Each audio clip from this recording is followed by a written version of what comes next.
போன பாட்டுல நம்ம சந்திரன் ரோஹிணியையும் ரேவதியையும் கூட்டிக்கிட்டு ஆகாயத்துல இருந்து தட்சனோட அரண்மனையை நோக்கி பயணப்பட்டு வந்து கொண்டிருக்கிறார். அதே சமயம் இந்த பக்கத்துல நம்ம தட்ச மகாராஜா சாமி கும்பிட்டு இருக்கும் போதே பலச நினைச்சு பாக்குறார். அந்த காட்சியில சிவன் தன்னோட சூலாயுதத்தை எடுத்து வீச அது நேரா போய் பிரம்மரோட தலைகள்ல ஒரு தலையை மட்டும் தனியா வெட்டி வீசுது. அதை நினைச்சு பார்த்து அப்படியே துடிக்கிறாரியா மனுஷன். அன்னைக்கு எங்க அப்பாவோட தலையை நீ வெட்டுன, அன்னைக்கு நான் சக்தி இல்லாம இருந்தேன், ஆனா இப்போ எல்லையில்லாத ஒரு சக்தியோட நான் இருக்கிறேன். இந்த டைம்ல வாயா வந்து முடிஞ்சா வந்து பாரு, மோதி பாரு. இப்ப என்கிட்ட இருக்கிற சக்தியை வச்சு ஒன்னையே என்னால என்ன வேணாலும் பண்ண முடியும். ஏதோ அன்னைக்கு போராதகாரம் சக்தி இல்லாத டைம்ல என் கண்ணு முன்னாடியே எங்க அப்பாவோட தலையை வெட்டினேன், இனி உன் கொட்ட இங்க நடக்காது அப்படி இப்படின்னு சொல்லிட்டு பேசிட்டு இருக்காப்ல. நடக்க போற அந்த மகாசபை கூட்டத்துல, அந்த ஆலோசனை கூட்டத்துல ஒரு குண்ட தூக்கி போட போறேன் அப்படின்னு பேசிட்டு இருக்காரு. ஏதோ பெருசா ஒரு மேட்டர் வச்சிருக்காரியா மனுஷன். கட் பண்ணி இந்த பக்கத்துல கைலாய மலையில காமிச்சா நம்ம நந்தி அலறி அடிச்சுக்கிட்டு போய்கிட்டு இருக்காரு. ஆண்டவா ஆண்டவா ஆண்டவான்னு கத்திட்டு போய்கிட்டு இருக்காரு. நம்ம டிஸ்டர்பன்ஸ் 2 பேர் இருப்பாங்க இல்ல, அவங்க எப்பவும் போல என்னாச்சு நந்திக்கு, ஏன் இப்படி அபய குரலை எழுப்பி கொண்டு வந்து கொண்டிருக்கிறார் அப்படிங்கிற மாதிரி பார்த்துட்டு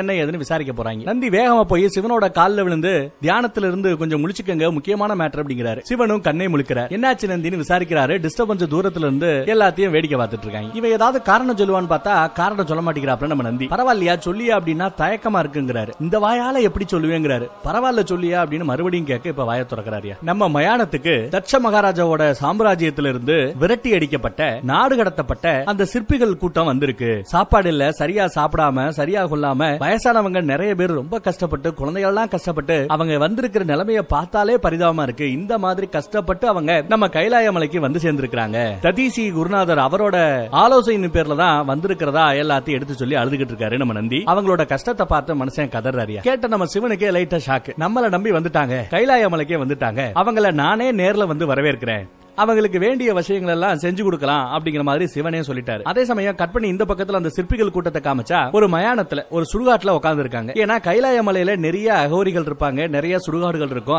அங்க பிணங்கள் எரிஞ்சுக்கிட்டு இருக்கும். இதுக்கு மத்தியிலே இந்த சுடுகாட்டுக்கு மத்தியிலேயே நம்ம வாழ போறோம் அப்படின்ற மாதிரி வருத்தப்பட்டு பேசிட்டு இருக்கும்போது கவலை வேண்டாம் அப்படின்னு சொல்லி நம்ம சிவனே அங்க வந்துடுறாரு. சிவனை நேர்ல பார்த்ததும் மக்கள் எல்லாம் கும்பிடு போட்டு ஓம் நமச்சிவாயா அப்படின்னு கும்பிட போடுறாங்க. அவரை சூழ்ந்து நின்னுக்கிறாங்க. சாஸ்தாங்கமா அவரோட காலிலேயே விழுந்து வணங்குறாங்க. நந்தியை விட்டு அவங்களை எந்திரிக்க சொல்லிட்டு, ஒன்னும் பிரச்சனை இல்ல, இங்கே நீங்க தங்கிக்கங்க, வேண்டிய சாப்பாடு வசதிகள் எல்லாம் செஞ்சு கொடுப்போம், சொல்ல போனா நீங்க சாப்பிடும் போது நானும் உங்க கூட உட்காந்து நான் சாப்பிட போறேன் அப்படின்னு சொல்ல சிவனே நம்ம கூட உட்காந்து சாப்பிட போறாருன்னு சொல்லிட்டு எல்லாம் வெறும் குஷியாயிராங்க. இவங்களுக்கு எல்லாம் அவ்வளவு சந்தோஷங்க. பொதுவா பல பேரு பல விதமா தவம் இருந்து அதுக்கப்புறம் சிவன் காட்சி தருவார். ஆனா எங்களுக்கு ரொம்ப சாதாரணமா காட்சி தரீங்க, எங்க கூட சாப்பிட போறீங்களா, இதை விட ஒரு பேரானந்தம் எங்க வாழ்க்கையில இல்லவே இல்ல அப்படின்னு இவங்க குமுறாங்க. எவ்வளவு பெரிய புண்ணியம் இது எங்களுக்கு அப்படின்னு சொல்லிட்டு மறுபடியும் சிவனோட காலில் விழுந்து வணங்குறாரு அந்த பெரியவர். கட் பண்ணி தட்சனோட அரண்மனைக்கு மறுபடியும் போறோம். தட்சன் வீட்டு மகளிர் மட்டும் ஆலத்தி எடுத்துக்கிட்டு வர்றவங்களை வரவேற்கிறதுக்காக காத்துக்கிட்டு இருக்காங்க. பார்த்தா இந்த பக்கம் பயணப்பட்டு நம்ம இந்திர தேவரே இங்க வந்திருக்கிறார். இந்திரனை வரவேற்கிறதுக்காக தான் இவ்வளவு தடபுடலான விஷயங்களும். அவருக்கு ஆலத்தி எடுக்கிறது சாட்சாத் நம்ம சதிதான். ஆலத்தி எடுத்து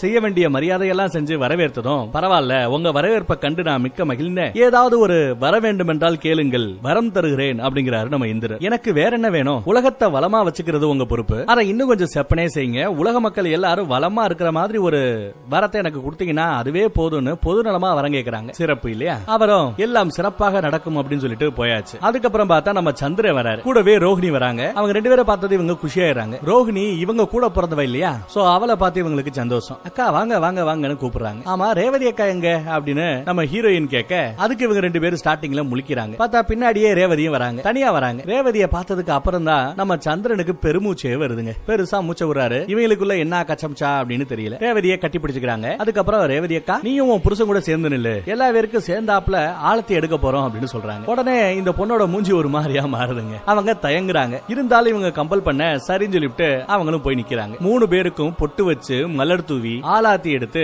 அழகு பாக்குறாங்க நம்ம ஹீரோயின். சரி, வரவேற்பெல்லாம் முடிஞ்சதும் சந்திரனும் ரோஹிணியும் விறுவிறுன்னு உள்ள போக பாக்க, இல்ல ஒரு நிமிஷம் இருங்க, மகாசபை கூட்டத்துல பங்கேற்கிறதுக்கு சந்திரனுக்கு மட்டும்தான் அனுமதி உண்டு, ரோஹிணி நீ எதுக்கு போய்கிட்டு இருக்க, வா எங்க கூட நில்லு அப்படின்னு பிடிச்சு வச்சுக்கிறாங்க. என்னதான் கூப்பிட்டாலும் எவ்வளவு நேரம் ஆகும், ஐயோ ரொம்ப நேரம் மீட்டிங் நடக்குமா, என் புருஷனை பிரிஞ்சு ரொம்ப நேரம் இருக்கணுமானு ஓவரா சீன் போடுறாங்க. அதை இவங்க பார்த்து என்னம்மா கொஞ்ச நேரம் புருஷனை விட்டு இருக்க மாட்டியா, எங்க கூட கொஞ்ச நேரம் இருக்க மாட்டியா அப்படின்னு இவங்க நக்கல் பண்றாங்க. அதே சமயம் சந்திர வேற தனியா தான் போணுமா, ரோஹிணி என் கூட வரக்கூடாதா அப்படின்னு அவனும் கேக்குறான். போயா போயா உன் பொண்டாட்டிய ஒண்ணு நாங்க கடிச்சு தின்ற மாட்டோம், உள்ள போ அப்படின்ட்டு ரோஹிணியை நிப்பாட்டிட்டு சந்திரனை மட்டும் உள்ள அனுப்புறாங்க. ரேவதி இந்த கூட்டம் எல்லாத்தையுமே கொஞ்சம் சோகமா தான் பாத்துக்கிட்டு இருக்காங்க.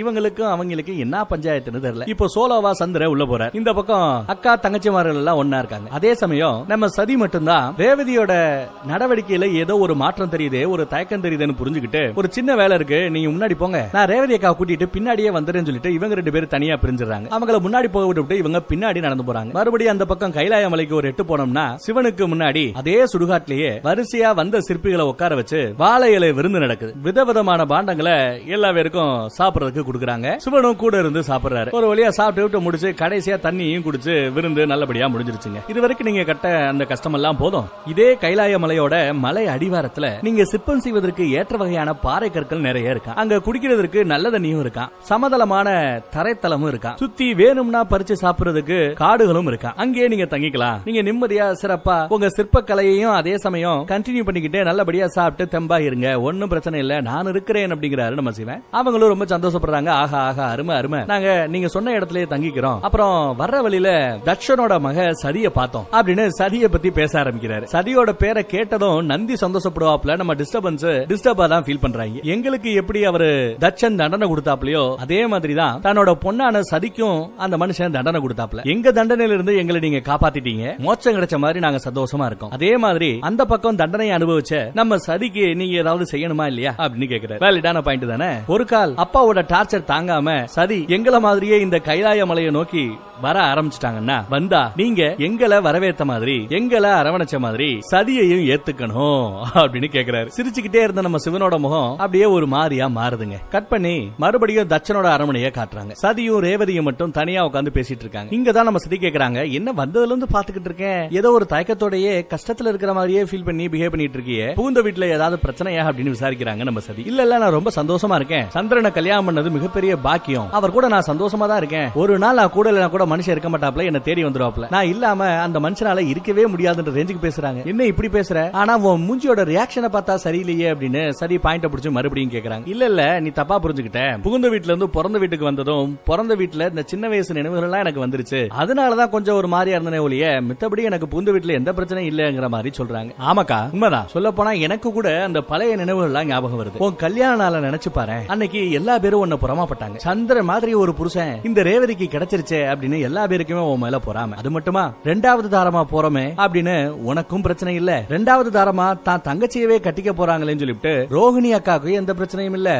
அக்கா தங்கச்சினா இவ்வளவு பாசமா இருக்கணும், எவ்வளவு ஒத்துமையா இருக்காங்கன்னு ஊரே உங்களை பார்த்து மெத்திச்சு. இப்ப நீயும் சந்தோஷமா இருக்கேன்னு சொல்லும் போது இதெல்லாம் கேட்கும் போது எனக்கு எவ்வளவு சந்தோஷமா இருக்கு தெரியுமா, எவ்வளவு திருப்தியா இருக்கு தெரியுமான்னு சதி பேசிக்கிட்டு இருக்கும் போது இந்த பக்கம் அந்த அம்மா அப்படியே பொல கண்ணுல இருந்து கண்ணீரை ஊத்துதுங்க. என்னாச்சு ரேவதி அக்கா, ஏக்கா அப்படி அழுகுற அப்படின்னு கேட்டா அதுக்கப்புறம் தாங்க அந்த அம்மா உண்மையே சொல்ல ஆரம்பிக்குது. சொல்ல போனா சந்திரன் முதல் தரமா கட்டிக்கிட்டது ரோஹிணி மூத்தவள, அடுத்து 2வது தரமா கட்டிக்கிட்டது தான் ரேவதிய. ஆனா அவருக்கு முழுக்க முழுக்க ரோஹிணி மேலதான் ஆர்வமா. ரோஹிணி கூட ஆட்டமண்ண பாட்டமண்ண செம என்ஜாயா எல்லாம் ரோஹிணி பக்கம் தான் அவரோட ஆர்வம் ஃபுல்லா இருக்கு. ரேவதியா அவரு கண்டுக்கவே இல்லையா, நின்னா நடந்தா படுத்தா எல்லாத்துக்குமே ரோஹிணி ரோஹிணி ரோஹிணி தான் தெரிவாப்லையா. இதையெல்லாம் பார்த்து ரேவதி தினம் குலுங்கி போயிட்டாங்க. இப்பதான் எல்லா உண்மையும் கக்குறாங்க. இப்படி இவங்க பேசிட்டு இருக்கும் போது கரெக்டா அங்க நம்ம அம்மா வந்துடுறாங்க. தான் பொண்ணு படுற கஷ்டத்தை அவங்களும் கேட்டுறாங்க. அம்மாவை பார்த்தோதான் அம்மா அப்படின்னு ஓடி வந்து ரேவதி அக்கா கட்டி பிடிச்சு அழுகுறா. அம்மா விசாரிக்கிறாங்க, ஆமா இவ்வளவு கஷ்டப்படுறியே, உங்க அக்கா ஏதாவது செஞ்சாலா, அதுக்கு ஏதாவது பரிகாரம் பண்ணாலா, ஏதாவது பண்ணாலா அப்படின்னு கேக்குறாங்க. அதுக்கு சேச்சே அது ஒரு அப்பாவி, ரோஹிணி அக்கா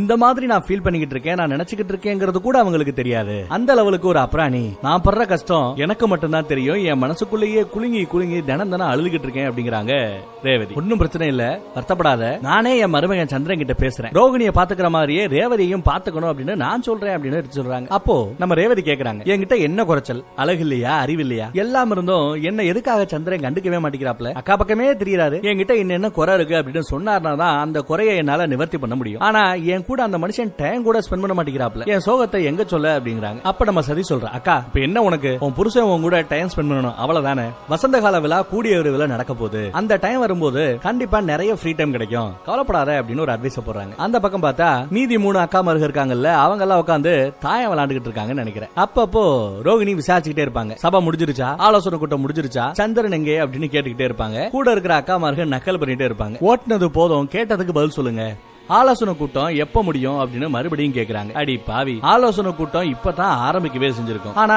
எப்ப முடியுங்கிறத சொல்ல முடியாது. சில நேரங்கள்ல சில நிமிடங்கள்ல கூட முடிச்சுப்பாங்க. இன்னும் சில ஆலோசனை கூட்டம் சில நாட்களுக்கு கூட நீடித்து கொண்டே போகும். அதெல்லாம் கணிக்க முடியாது.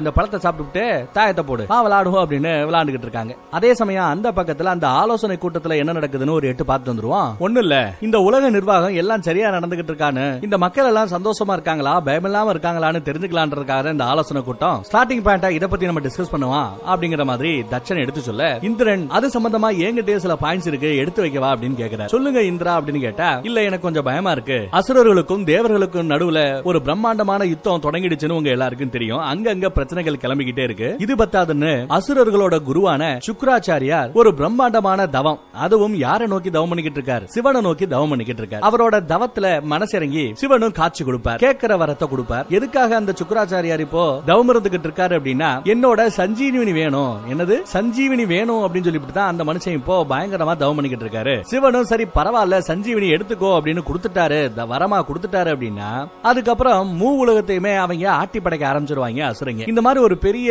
பிரச்சனை ஒண்ணு இருக்கு, ஒரு பெரிய ஆபத்து நமக்கு வந்துகிட்டு இருக்கு. அசுரர்கள் பாருங்க எப்ப பார்த்தாலும் சிவனை கும்பிடுறது, அதே மாதிரி சிவனும் அசுரர்கள் பக்கம் கேட்கறதெல்லாம் கொடுக்கிறது. வர வர சிவனோட சேர்க்கை சரியில்லை. அசுரர்கள் சார்பாவே சிவன் நடந்து கொண்டு இருக்கிறார் அப்படின்னு பேசினதுமே சப்த ரிஷிகள்ல ஒருத்தரான நம்ம நல்ல ரிஷி இருக்காப்ல, அந்த மனுஷன் நிறுத்துங்கள் அப்படிங்கிறாரு. என்ன வார்த்தை சொல்லிட்டீங்க? அசுரர்களுக்கு சாதகமாக சிவன் இருக்கிறாரா? அப்படி எல்லாம் கிடையாது. மனதுரி சிவனை தியானம் பண்ணக்கூடியவர் எந்த இனத்தை சேர்ந்தவரா இருந்தாலும் சரி, அவர் மனிதனாவோ தேவராவோ அசுரராவோ யாராவனா இருந்துட்டு போட்டோம், ஆனா தன்னை மனசார வேண்டிய வரத்தை கேட்டா யாரா இருந்தாலும் சிவன் வரம் கொடுப்பார். அது இயற்கை. வேணும்னா நீயும் வரமுறு தவமுறு, உன் தவத்துல மகிழ்ந்து சிவன் உனக்கு வரம் கொடுத்தா வாங்கிட்டு போ. அதை விட்டு ஒன் சைடா தான் சிவன் இருக்கிறார், அதுவும் குறிப்பா அசுரர்கள் பக்கம் தான் அவர் இருக்கிறான்னு நீ சொல்றத என்னால ஏத்துக்க முடியாது அப்படிங்கிறாப்ல நம்ம நன்றிஷி. அப்பாடா, இந்த சீன்ல தாங்க இந்த ரிஷியோட பேர் என்னங்கிறது வெளியில ரிலீஸ் ஆகுது. பேரு காசியா. இந்த நல்ல ரிஷியோட பேரு காசியா. நம்ம எந்திரிச்சு ரிஷி காசி அவர்களே, நீங்க சொல்றது சரிதான், அவர் பாரபட்சம் இல்லாதவர். ஆனா அதுவே நமக்கு பெரிய தலைவலியா வந்து நிக்குது.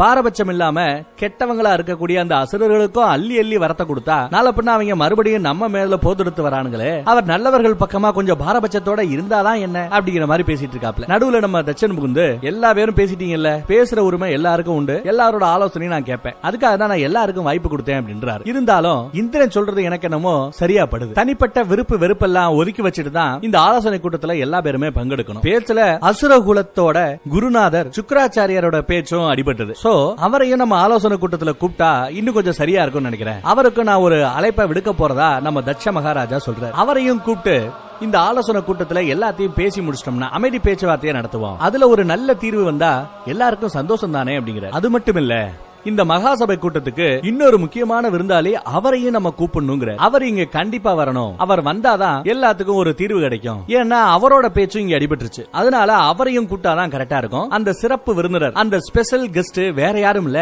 சாட்சாத் அந்த சிவனே தான். அந்த சிவனையே இந்த மகாசபை கூட்டத்துக்கு நான் அழைக்க போறேன் அப்படின்னு ஒரு பெரிய குண்ட தூக்கி போறாருங்க. மனுஷன் ஏதோ ஒரு பெரிய ஸ்கெட்ச் வச்சிருக்காரு போல தெரியுது. அந்த ஸ்கெட்சை தான் இப்போ கொஞ்சம் கொஞ்சமா எக்ஸிக்யூட் பண்ணிட்டு இருக்காரு, பிளான் பண்ணிட்டு இருக்காரு. சிவனையே இங்க வர சொல்லி அவரை இங்க ஏதோ ஒண்ணு பண்ண போறாப்ல.